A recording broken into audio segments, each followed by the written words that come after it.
Hello everyone and welcome to a new video on my YouTube channel, Anton GF. My name is Anton Garcia Fernandez, and as usual I am coming to you from Jackson in the state of Tennessee in the United States of America. And this morning I am sitting out here on my front porch, and I would like to talk about a CD that I recently received in the mail. This one right here that I'm going to show. It's called Philco Radio Time starring Bing Crosby, and it's a new Sepia Records release devoted to radio recordings from Bing Crosby. Now, this is not the first CD devoted to Bing by Sepia Records. In fact, it is a new 2-CD release from Sepia, but there have been several others devoted to Bing over the years. For example, we have the different volumes of the Good and Rare series right here. Also, there's the Through the Years series with several different volumes as well. This one here is Bing in the Hall, which features radio recordings as well, but from the Kraft Music Hall radio series. And one that I've already done a video about on the channel, the reissue on CD of Holiday in Europe, 1960s album by Bing Crosby, with extra tracks and really good sound. All of them, of course, are highly recommended, and so is this one right here, Philco Radio Time. This one concentrates on his Philco Radio Time series, a pioneering show because of its use of pre-recorded transcription discs at first and then magnetic tape. It was broadcast on the ABC radio network between 1946 and 1949, and this CD does include tracks from all of those years and from all of those seasons. Now, Bing had been a multimedia superstar on records, on film, and on radio for about a decade and a half by the mid-1940s. And his Kraft Music Hall show was one of the most popular, one of the most influential of its time, when it attracted weekly audiences in the tens of millions. I'm not talking about the tens of thousands or even the hundreds of thousands. I'm talking about the tens of millions of people tuning in to hear Bing Crosby on the Kraft Music Hall every week all across America. But by 1945, Bing Crosby began to object to the demanding schedule of the live Kraft Music Hall broadcasts. He wanted to pre-record his shows onto transcription discs, but the network was opposed to this to such an extent that Bing Crosby would eventually leave the Kraft Music Hall and sign a contract with Philco to do a pre-recorded show similar to the KMH, first on transcription discs, as I said before, and later on magnetic tape. It is important to note, I think, that Bing was in the avant-garde of mass communication at the time. This is something that was simply not done at the time, to pre-record radio shows, not until he insisted on doing so. And his insistence on pre-recording shows would change the face of radio and later also the face of television in a very dramatic way.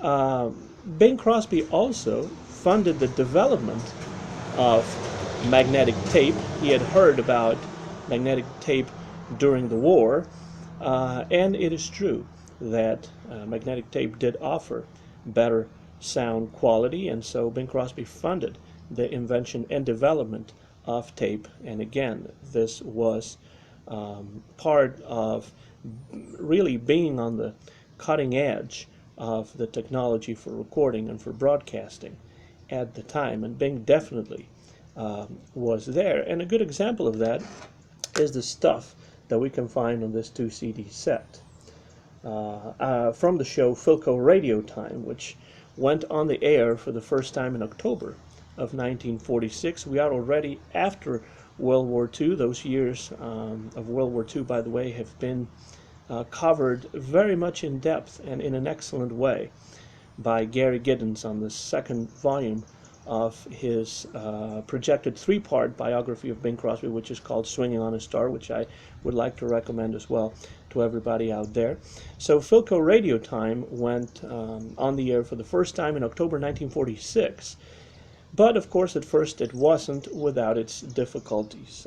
For example, some of the problems had to do with the inferior sound quality of the transcription discs that were used for the first season in 1946-1947, and then also the fact that mistakes were often made by some of the individual radio stations in on the ABC network when it came to playing the discs.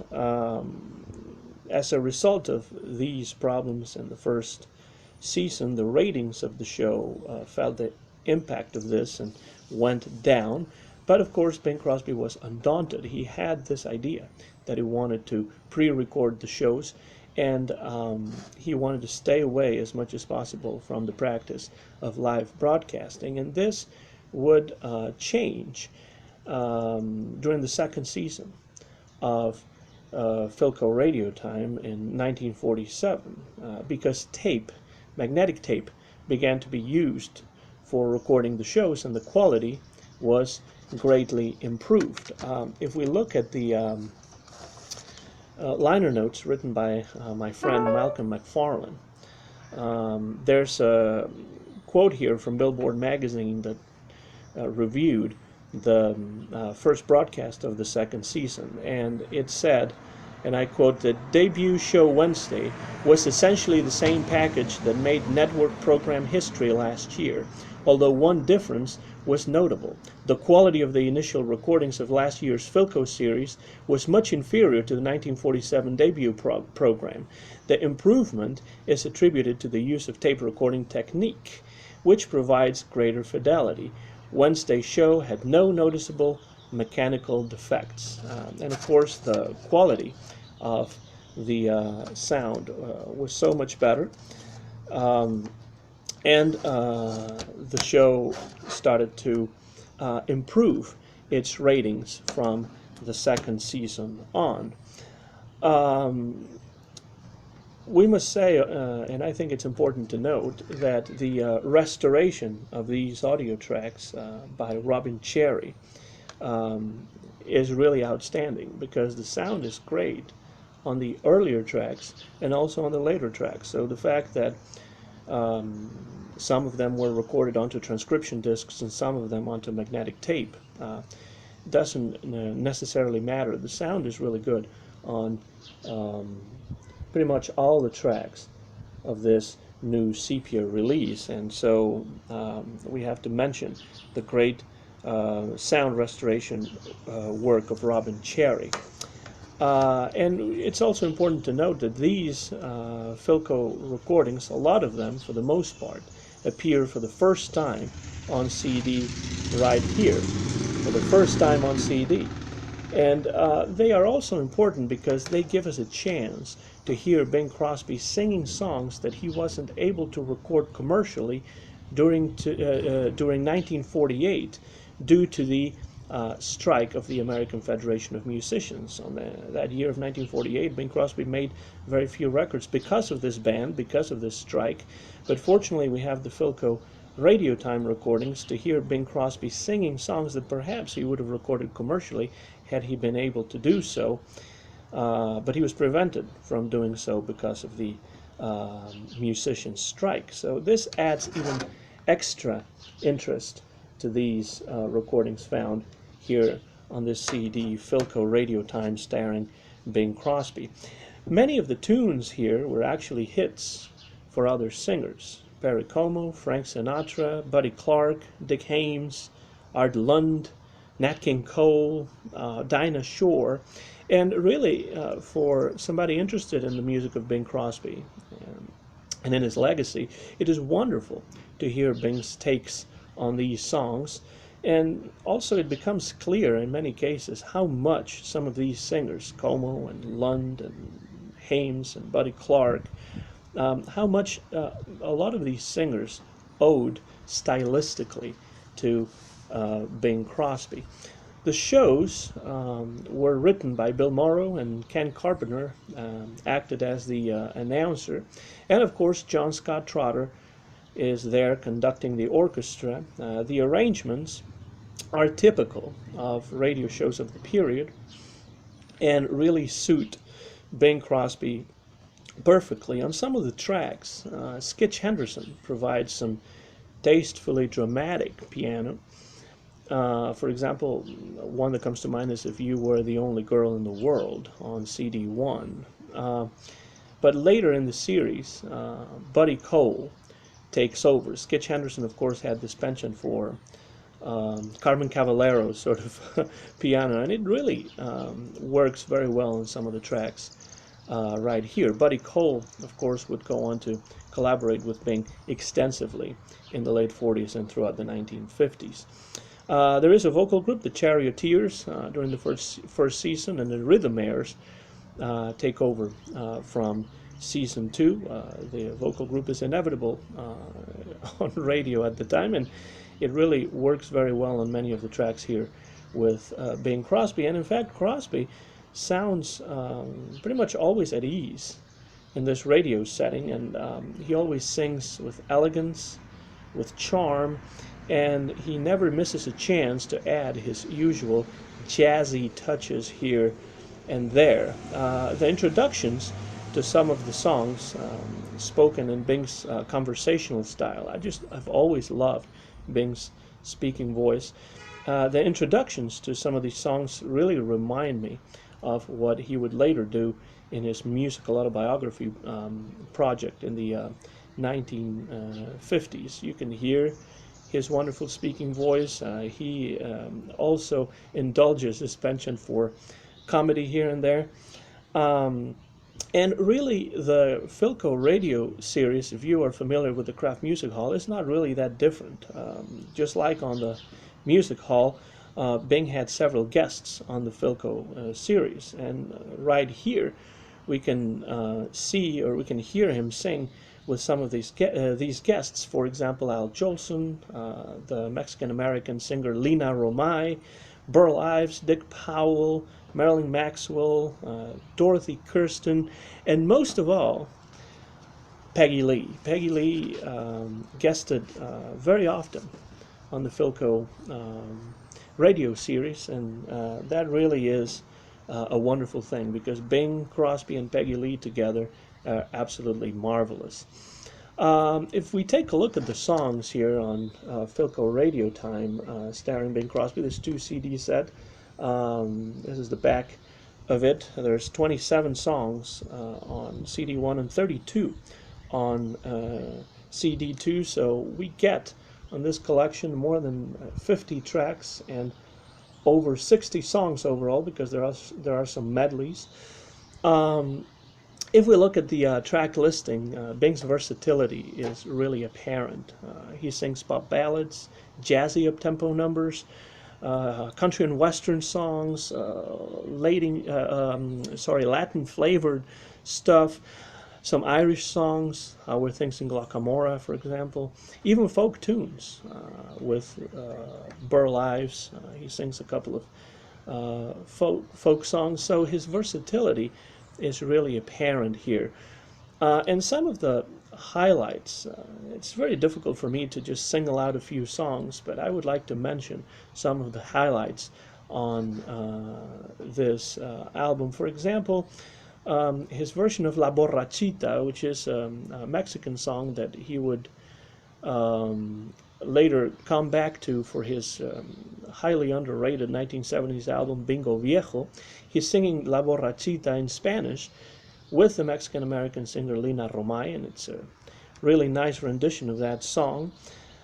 Just an Old Love of Mine. It's a torch song by David Barber, which was Peggy Lee's husband, and Peggy Lee herself wrote that song, and Bing Crosby says he can't do it as well as Peggy Lee, but he does a fantastic job on Just an Old Love of Mine. I like his faster reading of Time After Time, which is a song associated with Frank Sinatra, who recorded it for Columbia around that time.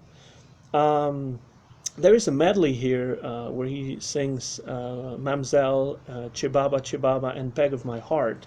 And that's another one that's really enjoyable. For Peg of My Heart, Bing Crosby goes back to his really early years before he became famous, because that's a song he used to sing quite a bit in his youth. And it's a song, of course, that was revived by Buddy Clark, and even the rock and roller Gene Vincent had a go at it in the 1950s, and Bing Crosby does a good job here. And when he sings Mamselle, we can hear how much Art Lund's version owes to the style of Bing Crosby. One of the nicest things on this album, I believe, on this collection, is the medley of two songs in a duet with Burl Ives. They sing two folk songs together. One of them is Sweet Betsy from Pike, and the other one is Clementine, sung in a straight way several years before Bobby Darin jazzed it up and made it swing. And I really think Bing Crosby had a wonderful voice to sing folk tunes, just like, for example, Libby Holman recorded some folk songs. And if Bing Crosby had done more recordings, maybe a whole album of folk songs with Burl Ives, that would have been an interesting combination. Another interesting medley is the one that Bing Crosby does with singer and actor Dick Powell. I Only Have Eyes for You, With Plenty of Money, and You Must Have Been a Beautiful Baby, which is a funny version of it. Jeepers Creepers, Shuffle Up to Buffalo, and Thanks a Million. That's Bing Crosby with Dick Powell. Then moving on to CD2, all of these appear on CD1. On CD2 we have a nice mid-tempo version of the lovely song I May Be Wrong, But I Think You're Wonderful, and he really is wonderful singing that one. I Still Get Jealous is another song that Bing Crosby does a fine rendition of here. That one is actually from CD1. And then pretty much all of the cuts from the 1948 shows are lovely, and as I said before, have some historical meaning for Bing Crosby fans. Songs like You're Too Dangerous, Cherie, were done in 1948. My Happiness, which by the way was the first song that Elvis Presley ever recorded when he was 18 years old in Memphis, on demo disc. A Tree in the Meadow, song from England, as he mentions. The duet with Marilyn Maxwell on Something to Remember You By.